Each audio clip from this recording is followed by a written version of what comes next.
Hello friends, welcome to Knowledge Shower. This is part 3 of our weekly current affairs series for CLAT 2025 entrance examination and इस video में हम बात करने वाले हैं मई 4th वीक के करंट अफेयर के बारे में। इस वीडियो में हम current affairs, legal current affair, static GK, important newspaper article जो आपको पढ़ने चाहिए जहां से ये सारी चीज़ें ली गई हैं and word of the week के बारे में भी बात करेंगे। Hi, I am Shivam Pandey and जिन्होंने भी अभी तक इस चैनल को सब्सक्राइब नहीं किया है तुरंत जाइए सबसे पहले नॉलेज शावर को सब्सक्राइब कीजिए ताकि रेगुलर अपडेट्स आपको मिलती रहें। आप हमारे इंस्टाग्राम और टेलीग्राम चैनल से भी हमसे जुड़ सकते हैं जिस पे हम रेगुलर क्वेश्चंस भी पोस्ट करते हैं and these are my educational qualification and ये कुछ प्रोमिनेंट लॉ एंट्रेंस एग्जामिनेशंस हैं जो मैंने क्रैक किए हैं। सो आज हम बात करेंगे 23 मई 2024 के करंट अफेयर्स के बारे में एंड इंपॉर्टेंट आर्टिकल्स के बारे में जो हमने Indian Express and the Hindu से लिए हैं। So first article is related to no communal speech, no alarm on constitution. So star campaigners को ये चेतावनी दी गई है कि कोई भी कम्युनल स्पीच नहीं दी जाएगी और ये बीजेपी और कांग्रेस दोनों के स्टार कैंपेनर्स के बारे में कहा गया है और यहाँ पे फॉर्म 17C के बारे में भी मेंशन है। तो मैं आपको बता देता हूँ इस आर्टिकल में सबसे पहले स्टार कैंपेनर के बारे में। देखिए, जो नेशनल और स्टेट रिकॉग्नाइज्ड पार्टी होती है इसको 40 स्टार कैंपेनर्स मिलते हैं, वेयर जो अनरिकॉग्नाइज पॉलिटिकल पार्टीज होती हैं उनको 20 स्टार कैंपेनर्स अलाउड होता है during the time of elections. अब रिकॉग्नाइज स्टेट पार्टीज की अगर हम बात करें तो टोटल 57 स्टेट पार्टीज हैं इंडिया में और a registered party is recognised as state party only if, और कोई भी रजिस्टर्ड पार्टी एक स्टेट पार्टी की तरह ये 5 में से कोई भी एक कंडीशन अगर फुलफिल हो तो उसे स्टेट पार्टी हम रिकॉग्नाइज कर देते हैं। सबसे पहली condition 6% of the total vote polled.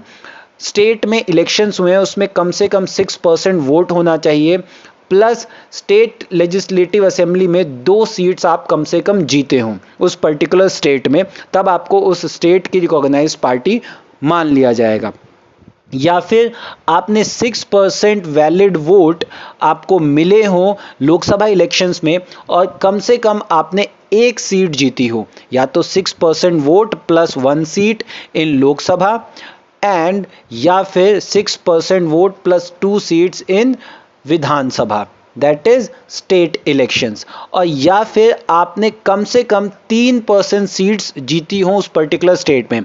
मान लीजिए आपको 6% वोट नहीं मिल रहे हैं तो आपने 3% सीट्स जीत ली हो उस पर्टिकुलर स्टेट में, और या फिर आपके 8% ऑफ द टोटल वोट, आपको पूरे स्टेट में 8% वोट मिले हो, तब इन कंडीशंस में से कोई भी एक कंडीशन अगर फुलफिल होती है तो आपको स्टेट पार्टी का दर्जा मिल जाता है। अगर हम नेशनल पार्टी की बात करें तो इंडिया में केवल 6 नेशनल पार्टीज हैं और उसके लिए 3 इंपॉर्टेंट कंडीशंस हैं। सबसे पहले 2% ऑफ द सीट इन लोकसभा ये आपने जीती हो from at least 3 different state. 2% seats होनी चाहिए 3 डिफरेंट स्टेट से, तब आपको नेशनल पार्टी मान लिया जाएगा। या फिर 6% वोट आपको मिले हो किसी भी 4 राज्य में प्लस 4 लोकसभा सीट्स आपके पास हो, और या फिर आप 4 स्टेट में रिकॉग्नाइज हो एज अ स्टेट पार्टी, तब आपको नेशनल पार्टी मान लिया जाएगा। और अगर मैं नेशनल पार्टी की बात करूं तो भारत में 6 नेशनल पार्टी हैं, BJP, Aam Aadmi, Indian National Congress, CPIM, BSP and NPP. These are 6 national parties in India. Section 29 of Representation of Peoples Act 1951 ये गवर्न करता है recognition and D recognition of political parties के बारे में। अब अगर मैं इलेक्शन की बात कर रहा हूँ तो आपने बहुत सुना होगा कि जमानत जब्त हो गई, that is 4 feature of the security deposit. तो वो कब होता है? तो देखिए 4 फीचर ऑफ सिक्योरिटी डिपॉजिट तब होता है जब एक candidate 1/6 of the total valid votes polled उसको नहीं मिलते हैं। किसी भी कॉन्स्टिट्यूएंसी में अगर किसी कैंडिडेट को 1/6 से कम वोट मिलते हैं तो उस केस में उसकी जमानत जब्त हो जाती है, that is 4 feature of security deposit. Now next article is related to RBI's record dividend of 2.1 lakh crore to government. तो आरबीआई ने एक रिकॉर्ड डिविडेंड दिया है 2.1 lakh crore. So this dividend is going to help ease financial year 2025 physical deficit by 0.2% of GDP। और physical deficit क्या होता है? जब गवर्नमेंट का एक्सपेंडिचर रेवेन्यू जनरेशन से ज़्यादा हो जाए, that is expenditure is greater than revenue generated, आमदनी से ज़्यादा खर्चे हो जाएं तो उसे फिजिकल डेफिसिट बोलते हैं। सो आरबीआई गवर्नर अभी प्रेजेंट में है शक्तिकांत दास, और इन्हें गवर्नर ऑफ द ईयर का अवार्ड भी मिला है 2023 में। फर्स्ट गवर्नर ऑफ आरबीआई थे sir Osborne Smith, and first RBI governor जो भारतीय बने वो बने CD Deshmukh, that is Chintaman Dwarkanath Deshmukh. Reserve bank of India April 1 1935 को स्टैब्लिश होता है under the reserve bank of India act 1934, और इनिशियली इसका ऑफिस कोलकाता में था, जिसे बाद में मुंबई में शिफ्ट कर दिया जाता है 1937 में, और मुंबई आरबीआई का हेडक्वार्टर बन जाता है। ओनली गवर्नर जो पीएम बने वो डॉक्टर मनमोहन सिंह थे, जो पहले आरबीआई के गवर्नर भी थे। एंड आरबीआई एक बहुत ही इंपॉर्टेंट रिपोर्ट निकालता है, that is financial stability report. Next article is related to recognition of Palestine, और अभी रिसेंटली 3 देश स्पेन, नॉर्वे एंड आयरलैंड, इन्होंने पैलेस्टीन को रिकॉग्नाइज करने के लिए टेबल किए हैं बिल। स्पेन जहां के पीएम पेड्रोस सैंचेज हैं, नॉर्वे के PM Jonas Gahr Store, and Ireland के साइमन हैरिस। बहुत इंपॉर्टेंट नेम है ये। और टोटल कंट्रीज जो वर्ल्ड में रिकॉग्नाइज करती हैं पैलेस्टीन को, they are 140, that is over 2/3 of the United Nations, जो बहुत इंपॉर्टेंट हो जाता है। अगर मैं बात करता हूँ ऑस्लो अकॉर्ड की, तो Oslo accord it's a peace accord जो 1993 में इजराइल एंड पैलेस्टीन के बीच में साइन होता है, एंड ऑस्लो 1 1993 में साइन होता है, which is also known as the declaration of principle, and it plans for interim Palestine government in Gaza and Jericho in the West Bank। और Oslo 2 बात करता है Israel Palestine interim agreement on West Bank and Gaza, जो expansion होता है Oslo 1 का। इसमें 2 बातें कही जाती है। पहली कि complete withdrawal of Israel troop, कि इजराइल ट्रुप का कंप्लीट विड्रॉवल होगा वेस्ट बैंक से, एंड सेकेंड एक टाइम टेबल सेट किया जाएगा for election of Palestine legislative council. अब ये जो अकॉर्ड था इसमें एक चीज़ मिसिंग थी, and that was related to the question of Jerusalem. And if I talk about Israel, the capital of Israel is Tel Aviv, and वहाँ के पीएम हैं Benjamin Netanyahu. Our next article is related to PLI scheme। अब PLI scheme की अगर मैं बात करूं तो प्रोडक्शन लिंक्ड इंसेंटिव और PLI scheme ये कई सारी फील्ड्स में दी जा रही है, and it basically AIIMS and enhancing India's manufacturing capability. India की मैन्युफैक्चरिंग कैपेबिलिटी को बढ़ाने के लिए ये स्कीम गवर्नमेंट ऑफ इंडिया लेके आई है। सो manufacturing capability and export capabilities under the आत्मनिर्भर भारत इनिशिएटिव, इसके लिए PLI स्कीम लेके आई गई है। इसका एम 2 एम्स हैं। पहला, it gives companies incentives on incremental sale from product manufactured in domestic market. Domestic units में जो भी प्रोडक्ट मैन्युफैक्चर हो रहे हैं उनकी सेल्स पे इंसेंटिव्स देना कंपनीज को, और फॉरेन कंपनीज को इनवाइट करना कि वो भारत में मैन्युफैक्चर करें, मैन्युफैक्चरिंग यूनिट्स लगाएं, और साथ के साथ जो लोकल कंपनीज हैं उनको भी एनकरेज करते हैं ये कि वो एक्सपैंड करें अपने मैन्युफैक्चरिंग यूनिट्स को भारत में। Now our next article is related to Gopi Thotakura, who became the first Indian space tourist, very much important। and Gopi Thotakura की जब हम बात करते हैं, he traveled through Blue Origin, which is a space traveling company owned by Amazon founder Jeff Bezos। और इस space journey की अगर मैं बात करता हूं तो पूरी जर्नी 10 मिनट की थी, जिसमें स्पेस क्राफ्ट को 105 किलोमीटर अबव अर्थ लेके जाया गया था। अब स्पेस ट्रैवल की अगर मैं बात करूं तो ये 100 kilometre from the earth surface के एल्टीट्यूड पे ही शुरू हो जाता है after crossing Karman line. Karman line is basically a line which is widely accepted as boundary which separate Earth's atmosphere from the outer space।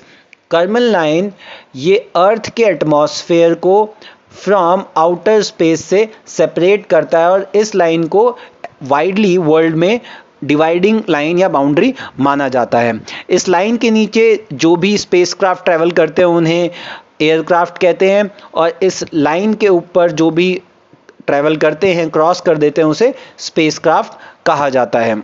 इस पूरी जर्नी में जो पैसेंजर थे उन्हें कुछ समय के लिए वेटलेसनेस फील होता है for a few minutes. And Thotakura की जर्नी की अगर हम बात करें तो it was a sub orbital space flight. Sub orbital flight वो होती है जो स्पेस में अर्थ के अराउंड ऑर्बिट नहीं करती है। एंड अगर मैं बात करता हूँ अदर स्पेस टूरिस्ट्स की, तो फर्स्ट स्पेस टूरिस्ट थे डेनिस टिटो, जो अमेरिका के थे, जिन्होंने ट्रैवल किया था रशिया के सोयूज एयरक्राफ्ट के थ्रू इन 2001, और इन्होंने 7 दिन बिताए थे इंटरनेशनल स्पेस स्टेशन में। फ्रॉम 2001 टू 2009 अगर मैं बात करूं तो रशिया 7 स्पेस टूरिस्ट ले जा चुका है इंटरनेशनल स्पेस स्टेशन में। एंड चार्ल्स साइमनी ये 2 बार जा चुके हैं स्पेस ट्रैवल के लिए।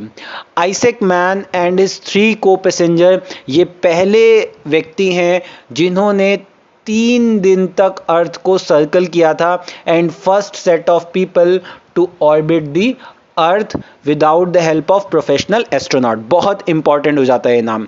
अब लीडिंग प्लेयर्स की अगर मैं बात करूं प्राइवेट स्पेस टूरिज्म में, सबसे पहले वर्जिन गैलेक्टिक जिसके ओनर रिचर्ड ब्रैंसन हैं, ब्लू ओरिजिन जिसके ओनर जेफ बेजोस हैं, एंड स्पेस एक्स जिसके ओनर एलॉन मस्क हैं।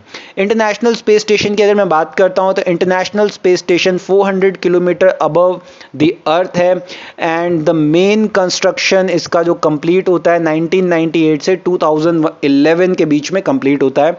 एंड स्पेस स्टेशन 2030 तक ऑपरेटिव रहेगा। Countries which are involve in making space station are 5 countries. NASA जो USA own करता है, यूएसए की स्पेस एजेंसी है। ईएसए जो यूरोप की स्पेस एजेंसी है। JAXA which is a space agency of Japan.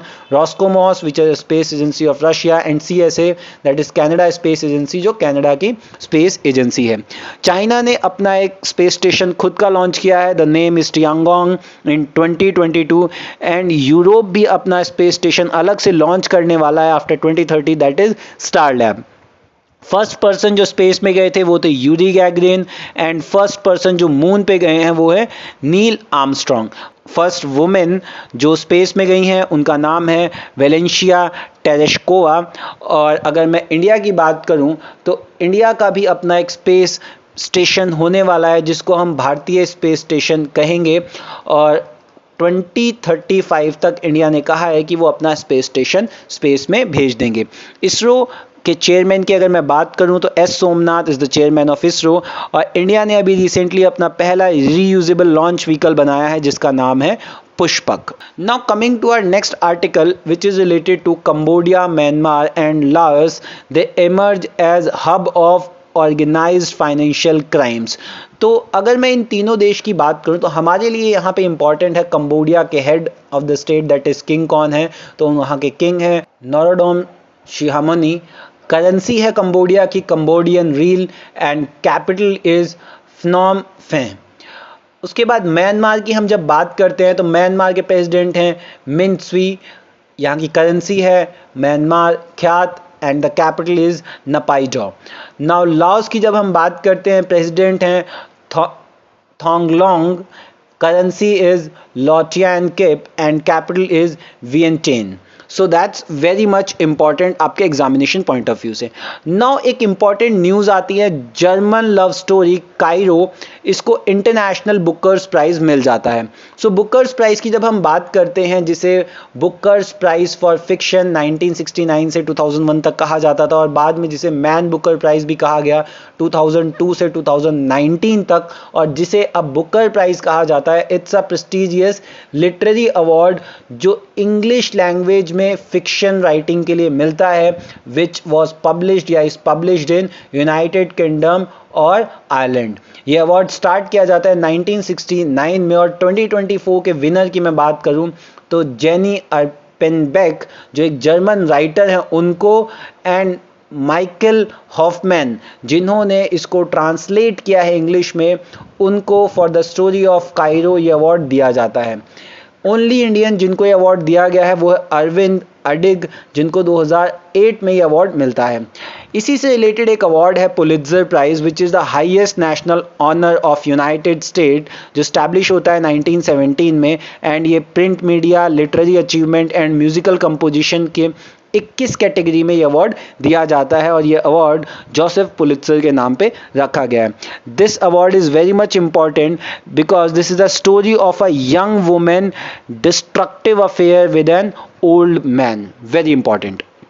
Now another article is very important because it's related to BIMSTEC. BIMSTEC stands for the Bay of Bengal Initiative for Multi-Sectoral technical and economic cooperation, and BIMSTEC establish हुआ था 1997 में, जिसमें 7 member states हैं: Bangladesh, Bhutan, Sri Lanka, Nepal, Thailand, Myanmar and India. That's very much important क्योंकि पूछा जा सकता है कि कौन कौन से मेंबर्स हैं। एंड बिम्स्टेक का हेडक्वार्टर ढाका, बांग्लादेश में। बिम्स्टेक न्यूज़ में इसलिए है बिकॉज बिम्स्टेक ने अपना एक चार्टर बनाया था 30 मार्च 2022 में, और 5th summit which was held in Colombo, Sri Lanka, उसमें ये चार्टर बना था। बट ये चार्टर आज 20th मई 2024 को एनफोर्स होता है, और that's why it is in news. एक और ऑर्गेनाइजेशन है सार्क, एंड सार्क का हेडक्वार्टर है काठमांडू, नेपाल में। Very much important. Now another article which comes regarding Laver's cup. So Laver's cup एक indoor hard court men's team tennis tournament है जो team Europe and team world के बीच में खेला जाता है 2017 से।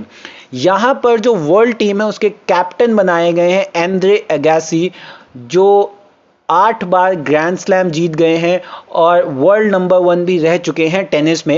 एंड इनको 2025 का जो वर्ल्ड टीम होगी उसका कैप्टन बनाया जाता है जॉन मैकेंड्रे को रिप्लेस करके। एंड इनकी कैप्टनसी जो होगी वो सैन फ्रांसिस्को का जो इवेंट होने वाला है लेवर्स कप का, उसमें वो कैप्टनसी करेंगे। Now another important question here which is related to the stuff that make things yellow. So इसमें ये पहला क्वेश्चन है, इसका मैं आंसर आपको देने वाला हूँ, बाकी आंसर्स आप मुझे कमेंट सेक्शन में बताएंगे कि name the class of pigment that impart a yellow colour to pumpkin, egg yolk, canaries and daffodils among other. And इसमें pink hue by consuming food containing pigment of this class, flamingo का pink colour भी हो जाता है। So the answer is carotenoids. Carotenoids are common in living thing. ये carrot को, maize को, daffodils को इनका कैरेक्टरिस्टिक कलर देते हैं। साथ के साथ जो फ्लेमिंगो एंड सेलमन हैं उनका पिंक कलर भी कैरोटिनॉइड के वजह से ही आता है, and the yellow colour of योग भी कैरोटिनॉइड की वजह से ही आता है। That's very much important. That's all for today. Thank you so much for watching the video. Please like, share and subscribe. Thank you so much.